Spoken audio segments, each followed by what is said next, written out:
Please turn to Genesis chapter 37, verses 18 through 24. When they saw him from a distance, and before he came close to them, they plotted against him to put him to death. And they said to one another, "Here comes this dreamer. Now then, come and let us kill him and throw him into one of the pits, and we will say, 'A wild beast devoured him.' Then let us see what will become of his dreams."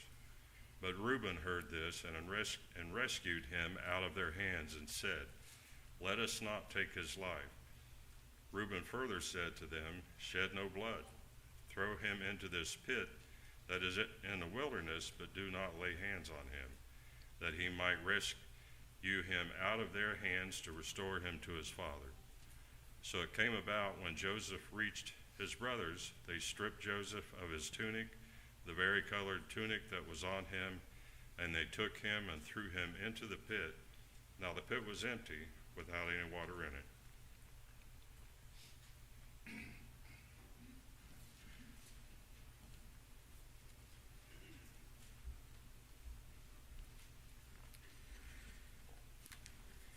Genesis, the 37th chapter, is where we're going to begin in just a minute. It's an amazing story.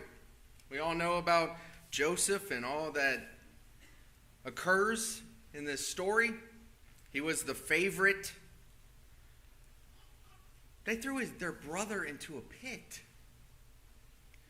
If you go back in Genesis, the 37th chapter, there's a few times, verse 4, verse 5, and verse 8, that it explains how the brothers viewed Joseph. It says they hated him. They hated him even more, it says. And in verse 11 it says that they were jealous of him. And so there's a lot that's going on in this story that we could talk about. But what I want to focus on really this evening is taking this morning's conversation about being overwhelmed and going through various things and looking for the opportunities as God's children to help our brothers and sisters. When we see them that are in the pit, do we keep them in a pit? Do we help them out of the pit to make things worse? Or are we the ones that throw them in the pit to begin with? What I want to talk about is whether or not, as Paul would say, if your eyes of your heart are open. Are your eyes open to see these opportunities that are all around us? There's a word that we can use to describe this, in indifference. There's some times where people are just absolutely indifferent to what's going on. We see this all the time. I'm not necessarily causing any of the issues. And I know that there are people that are going through difficulties, but I'm just indifferent to what's going on. I'm just going to keep my head down and keep going. And there's a danger to that as God's children. And as we go through this, hopefully this, at least from my standpoint, it will be a reminder for all of us just to make sure that you're looking out for those opportunities that are available. You know, in Genesis, the 37th chapter, the verses that were just read to us, again, I just cannot imagine from a brother's standpoint getting to this point. It's one thing to have sibling rivalry. It's a whole nother level when you're wanting to throw him into a pit because of things that he has done. Want to kill him. And then just simply decide to make money off of the situation at hand. There was no desire to help him.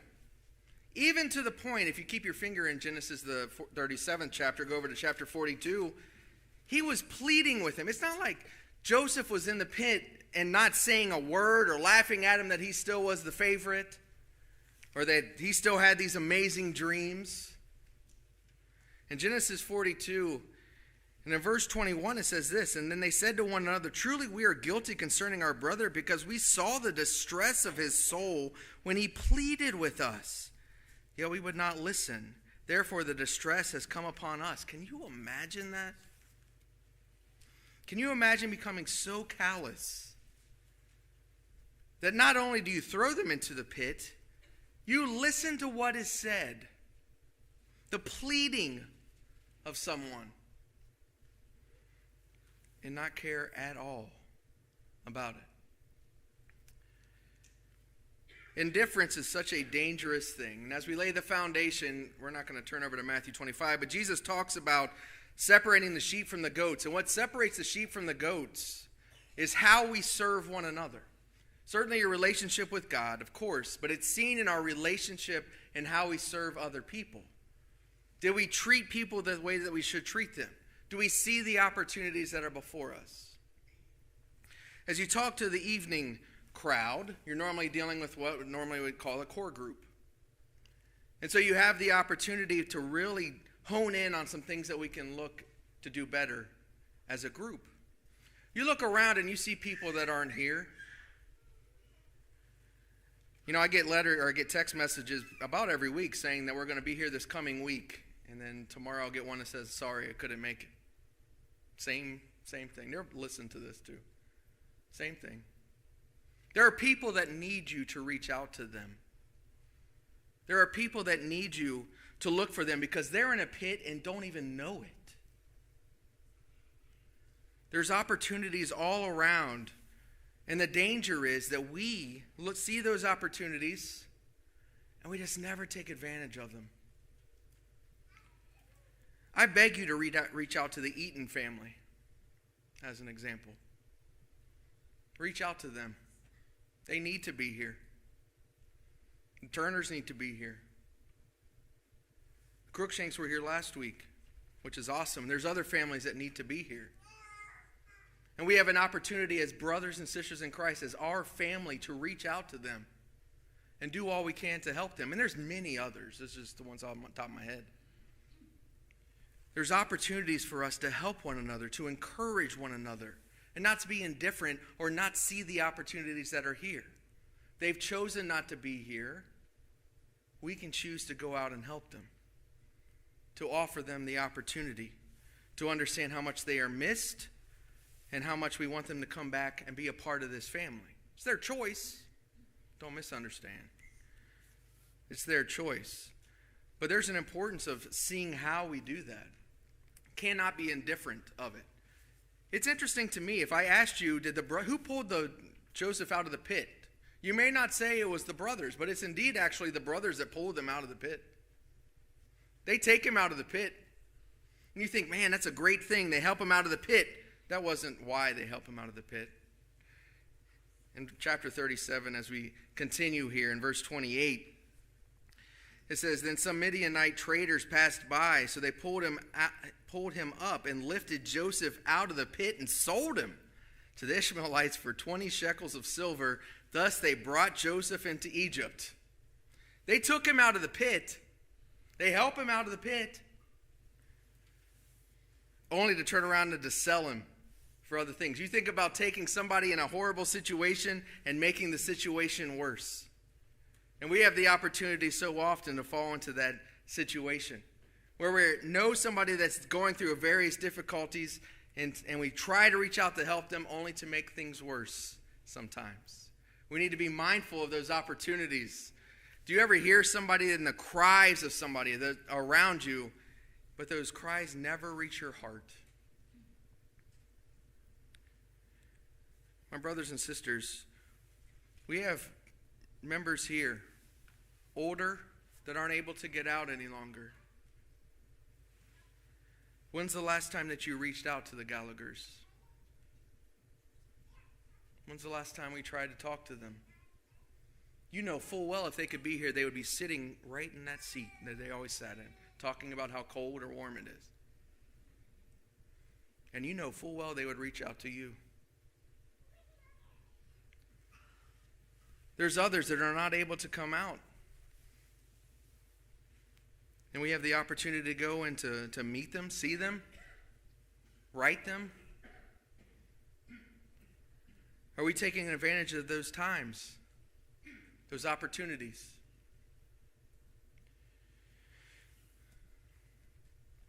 To make this full in understanding, this really had an impact on me when I had the opportunity to go and see Doreen all the time. And I know that she loved having people come and see her, but I know there's a lot of people that didn't go see her. And there's other opportunities for us to do that, and we need to make sure we make the most of those opportunities. There are people that need to see you. that need to hear from you, your family. There are college kids that have left here that need to hear from you. They don't necessarily need to see them unless you'd like to travel to see some of them. But they need to hear from you. And so often we just sit back and we just continue to go through the flow rather than making the most of those opportunities. And God's people are different than the world because we're not indifferent. We're not trying to make things worse. We're encouraging people. We're striving to help those in our family do all that we possibly can. Joseph, I cannot imagine what it was like to be taken from that pit and then sold and then just watch as he's leaving and his family's getting farther and farther away as he's driving or being taken to Egypt on a chariot. I cannot imagine what that would have been like. And yet so often there are people that need to hear from us and all we do is just wave and not say a word. Genesis chapter 37. That's where we are. It's opportunities that we all have. The dangerous piece so often is, in Genesis the 37th chapter, going back there, is that there are people that need to hear from us and they think that nobody cares about them. And what I suggest to you is that that's not true. If you're listening to this or here listening to this, people care about you so much. We need to do a better job of reaching out. But there's one thing that we're all able to do, and I believe we all do, is take people to God in prayer. You know, it's fascinating to me, if you continue reading here, something that Joseph never knew in Genesis the 37th chapter and verse 35 was how his dad reacted to this whole story. How his daughters would have reacted, his sisters in this case would have reacted. Then all his sons and all his daughters arose to comfort him, and he refused to be comforted. And he said, "Surely I will go down to Sheol in mourning for my son." So his father wept for him. What a horrible thing that had to have been for Jacob. There are people in our congregation that recently have lost loved ones. Don't forget them. As I say at every eulogy that I do, we go back to our normal things in our lives. They have lost someone. And it's going to take a long time for them to get even close to getting over something like that. But certainly in a place where they're able to work through those feelings, those emotions that they have. And we have opportunities to reach out to them. Think of David McDonald. Doreen's son sent us a card that's back there. There's opportunities that we can make the most of if we're willing to do it. That's what this is all about. It's not about allowing people to go back into the pit or thinking that there's just simply nobody that cares about Joseph at that time or that nobody cares about you or me. Satan is really good at making people feel that way. And we have an opportunity to make sure that they do not feel that way. Make the most of those opportunities that you have. When Andrew comes back, Andrew Pippin as an example, or Molly, it's the same thing. We have those opportunities to make the most of them, encourage them, and do all that we can to help them. Over in 1 Peter, the 5th chapter, one of the things that we certainly talk about, and deservedly so, is how God cares for us. We talked this morning from Jeremiah, where it's this idea of eternal love, everlasting love. In 1 Peter, the 5th chapter, verse certainly we're familiar with, and if you're not, I encourage you to underline it. Starting in verse 6, he says, "Therefore humble yourselves under the mighty hand of God, that he may exalt you at the proper time, casting all your anxiety on him, because he cares for you."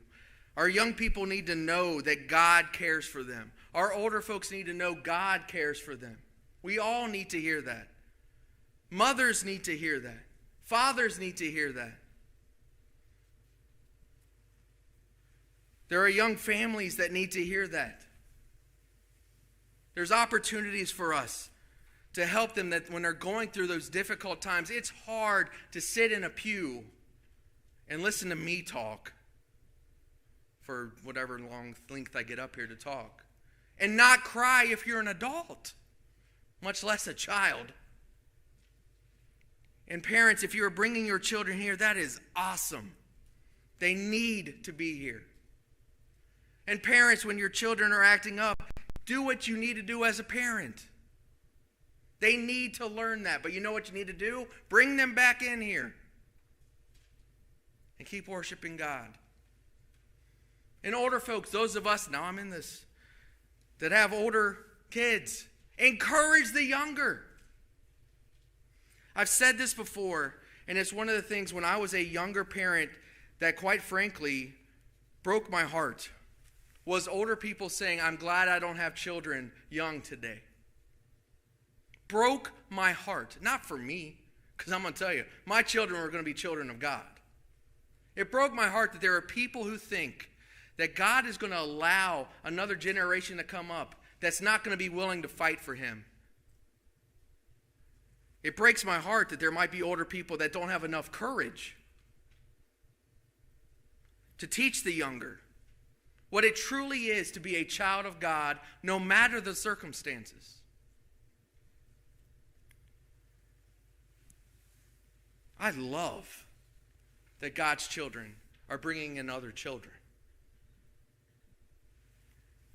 I love to know that there's going to be opportunities for more lights to shine. And it's fascinating to me to see people's perspective of that as we get older.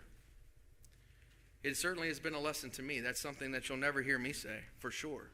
So I did learn that, I guess. But it is an opportunity for all of us to stand firm in the faith, to help the next generation that's coming up, and do all we can to continue the work here at West Mason and to continue the work of the church all throughout the world until the Lord returns. It's not about me or Tyler or the preachers that were before us, Norman. It's about God here at West Mason. It's always about God. There's going to come a day where I may not be here. I may die, I may move. We'll see what happens. But the bottom line is you better meet on that Sunday and keep worshiping God, because that's what this is all about. Our God cares so much for us. And it's amazing when you hold that in and never tell other people about it. Tell them. Tell them. Send people letters, send people cards, call them, tell them. Back in Genesis, the 50th chapter, one of the things that occurs at the end of this book, and this is where I get this word from, this phrase, the what if game that we all like to play. Joseph's brothers play this game. Jacob dies, and his brothers have a thought, and it's a good thought, by the way, from a human perspective. Dad's gone. What if Joseph wants to get us? Which I totally understand as a brother, why they would think that.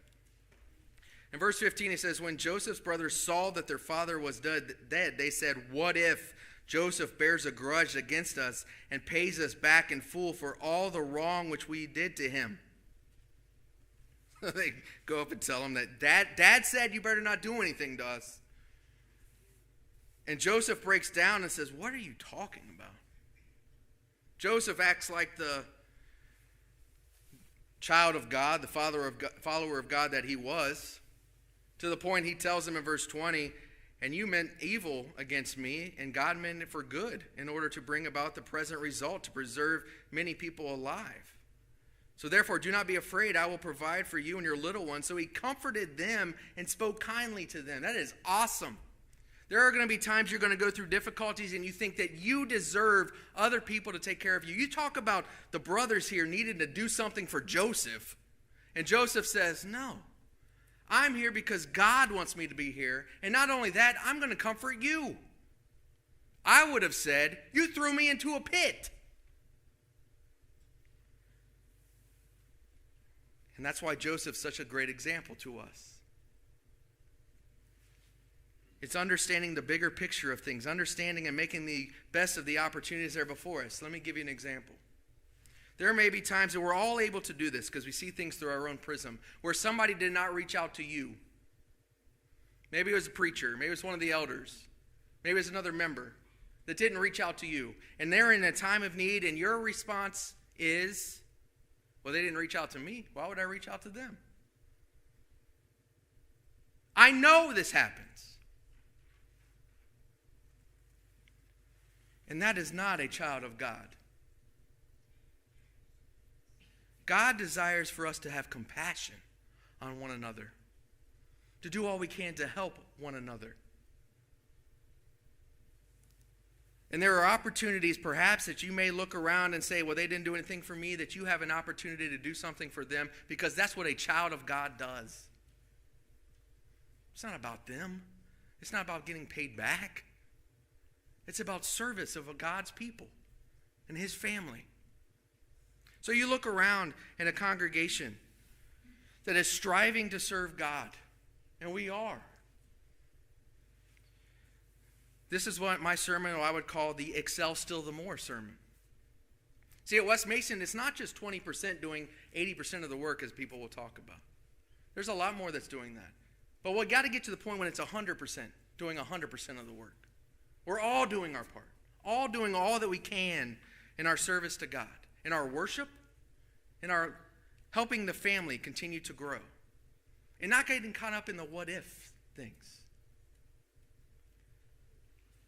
We have the opportunity now to make sure that we are living a life with our eyes absolutely wide open, the eyes of our hearts, as it would say, wide open, to see these opportunities, to do all that we can. You go back to Joseph, though. Joseph's journey to the palace was wrapped in rejection, betrayal, slavery, false accusations, and prison sentence. That's a rough journey. There are people that are going through a lot of different things. One of the things that's so fascinating to me in Genesis, if you go back and you look at Joseph, and it always would say God was with him. How was God with him in the prison?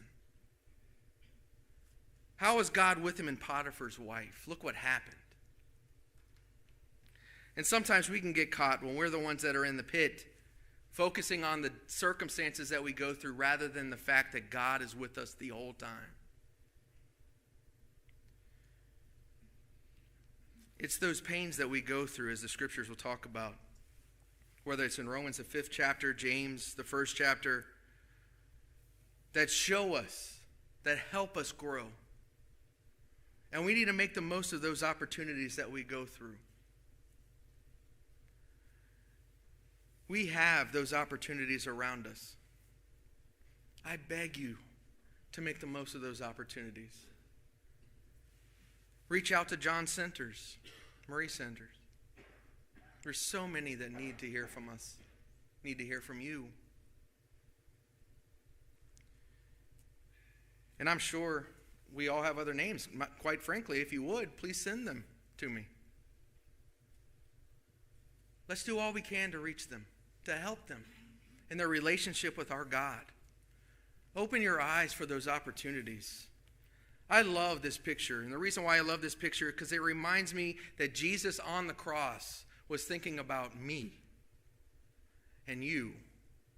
And when I focus on things in this life, that's what I need to remember. What he did for me and what he did for you. So that my heart is doing what it needs to be doing. And that other people can see him in me. And I pray in you as well. It's easy to look around and see the negative. The world does that. That's not a difficult thing. I love that you're all here to worship God tonight. I certainly would love for many more to be here, but I love that we're here to be able to worship our God together tonight. Be encouraged by that. We have the opportunity to continue to grow in our relationship with one another as we grow in our relationship with God. Help one another with that. If there is someone who has not obeyed the gospel, you have that opportunity. It is always extended. As long as the Lord allows us to live, you have that opportunity. But you better take advantage of it. Make sure that you're praying for one another. Look around. See who is in here. Reach out to one another. Let's be an encouragement, that family that we're called to be. If there's anything that we can do for you right now, I ask you to